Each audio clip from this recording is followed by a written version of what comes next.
group and win automatic promotion to Group A. Greece comes second after beating Finland by 2-0. The Republic of Ireland were going to finish third, whatever happened at Wembley today, and Finland are relegated. Let's hear from the England skipper then, Harry Kane, is with Gabriel Clark. Lee, well done. Job finished. Happy ending. Yeah, definitely. I think it was a good performance. I thought the way that we started the game, we played with real intent. Frustrating to come off at 0-0 at half-time, but I believe that we'd score goals if we just kept doing what we spoke about, and it was great that we got our rewards in the end. Harry Kane back in the team. Could anyone else have played that pass? It was a great pass. I thought, from a team point of view, it was an all-round, excellent move to win the ball back so quickly, and then to obviously have his quality to play that pass. Excellent goal. And then 4 England players, first time since 1930, score their first England goals. Yeah, no, it was a great evening for a lot of the players, and like I said, the main thing was he's getting promotion, what we set out to do, so it's pleasing in that respect. West Ham fans will be glad. Jared Bowen played, you picked him and he scored, first time. Yeah, it was great. You've been getting some stick there, yeah? Well, I said to him when he went on, just shoot every time you get the ball. Like he's got such quality. I think sometimes he can be a bit unselfish. I think he's got to make sure that he gets his goals, gets his assists, and gets what he deserves. On a personal level, after the ups and downs of this campaign, what's the overriding emotion? I suppose relief. I wanted the England team to be exciting to watch, be attacking. I see them day in day out on the training ground, and now people are seeing it.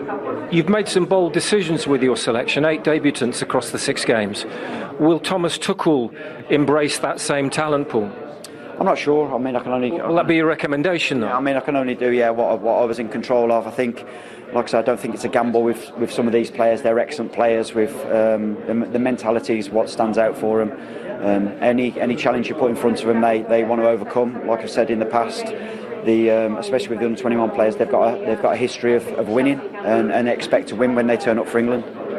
And for you go back to the under-21s, but what about coming back into this job at some point, being a head international coach at some point? What has this given you in terms of your future? Well, I think it's given the staff and myself the confidence that we can do the job. I think that was a big thing. You always doubt yourself whether you could do it or not. We often speak about there's a lot of England managers sat in the house picking the team and picking the squad, and to have the responsibility to do that and the trust from my bosses has been a massive boost of confidence. So yeah, the main thing is what we've done, and we've got promotion. We may see you again then. Thank you very much, Lee. Thank you.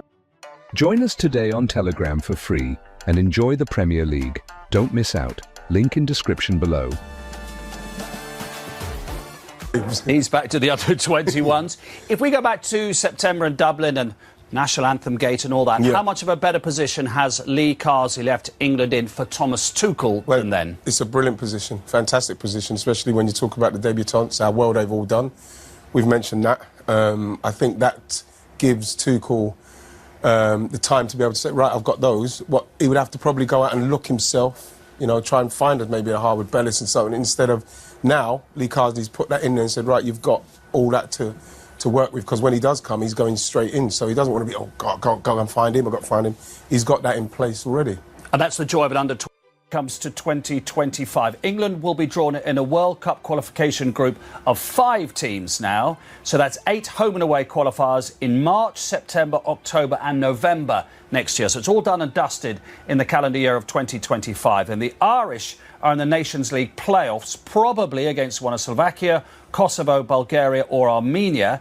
And after that, there'll be in a World Cup qualification group of 4 teams. So 6 home and away qualifiers in September, October and November. How does he look at this? Hey, Michal Grimson, what's happened? Well, it's going to be tough. Still tough days ahead for Ireland. You need your top players turning up. In the first half, they were excellent, but as soon as they got the sending off, obviously they lost that belief and confidence. But they've got some playoff games coming up, and fingers crossed. But you need people like Kelleher, Ferguson playing regularly in the Premiership. That will only help Ireland in the bigger picture in international football. But it's still, I think, some tough days ahead. Yeah. But some excitement when it comes to the World Cup qualification, that, you know, whatever happens in the Nations League playoffs... Yeah, of course, you have to be people upbeat. really yeah, you have energised. to be upbeat. And I think there is a feel-good factor to the group of players for the first half tonight and for the manager and the staff. And we need the Irish people, the fans getting behind them.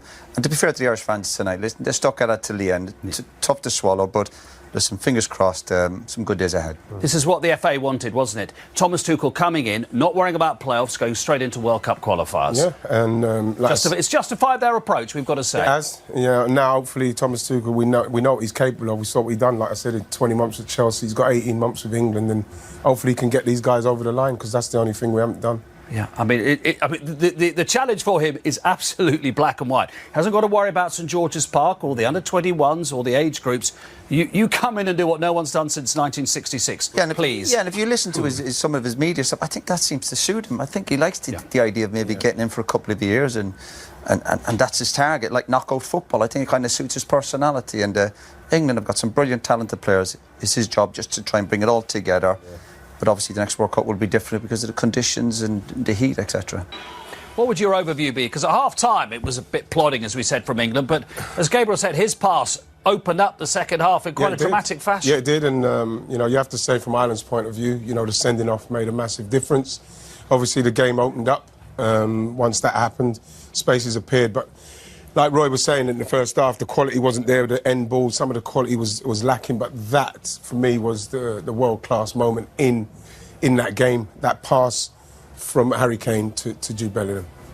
So much of a difference that it went from 0-0 to 5-0 in 26 minutes. Yeah, that's the only downside for the manager. They're always up against it. Sending off has a huge effect.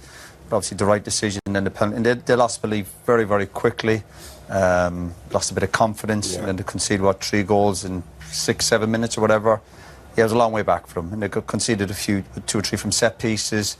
But yeah, hugely disappointing when you think where they were at half time. But we said again at half time, if England showed a little bit more quality, they're sending off, and the real lack of belief from Ireland after going a goal down. Yep. 3 goals in 5 minutes and 36 seconds, starting with Harry Kane's pass.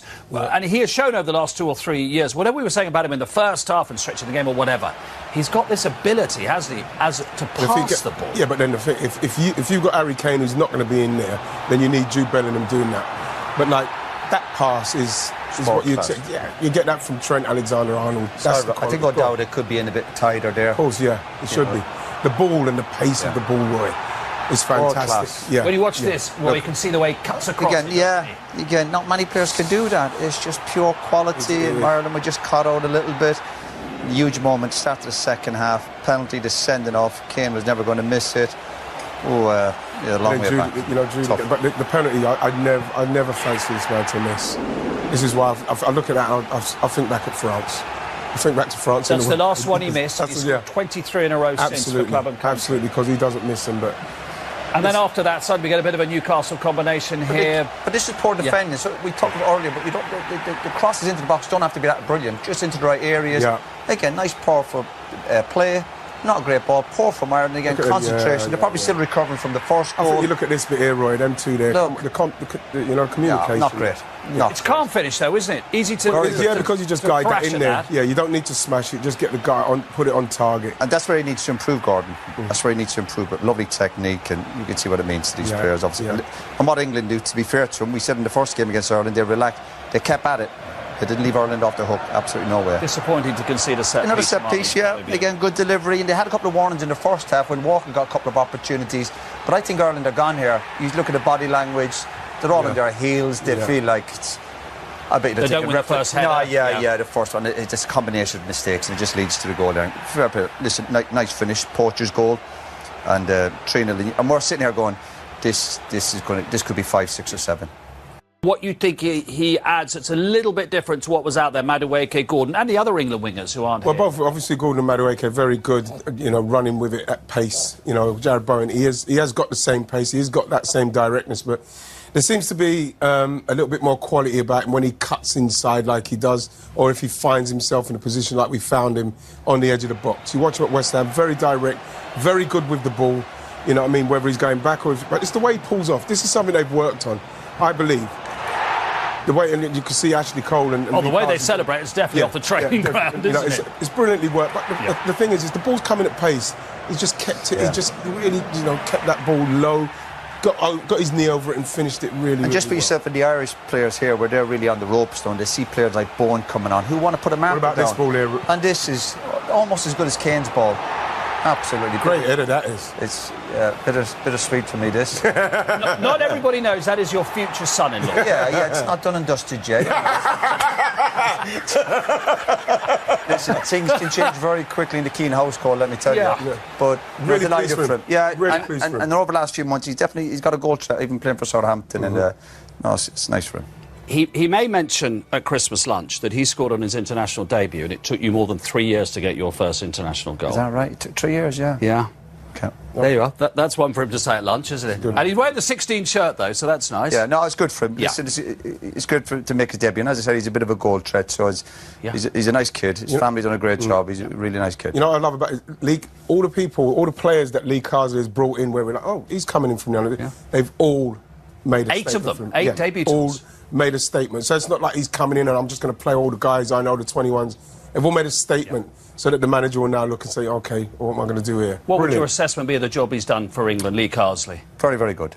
Absolutely. When you think of the players he's brought through in the disappointment, football's about disappointment as well. Had the setback against Greece, recovered well.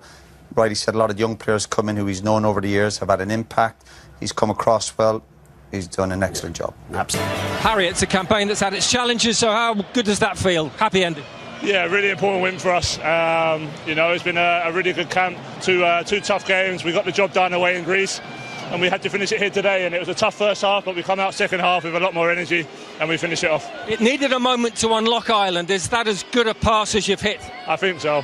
I think it's probably one of the best. I expected Jude to go and score, but in the end, it probably worked out best with them getting the man sent off and obviously finishing the penalty. And the penalty style was a little bit different.